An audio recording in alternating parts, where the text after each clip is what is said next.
অসমত বৰ্তমানলৈকে কেতিয়াও ৱৰ্ল্ড কাপৰ খেল হোৱা নাছিলে আৰু কেতিয়াও অসমত টেষ্ট খেলা হোৱা নাছিলে। এই বছৰ শেষৰ ফালে নৱেম্বৰ মাহত ছাউথ আফ্ৰিকা দলটো অসমলৈ আহিব। ভাৰত ভ্ৰমণৰ সময়ত তেওঁলোকে 2খন টেষ্ট মেচ খেলিব।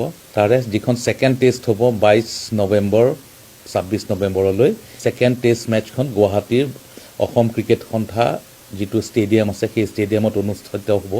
আৰু ইয়াৰ লগে লগে ভাৰতে যিখন বিশ্বৰ যিটো টেষ্ট ভেন্যুৰ মানচিত্ৰ আছে তাতে এটা স্থান পাবলৈ আগবাঢ়ি আছে।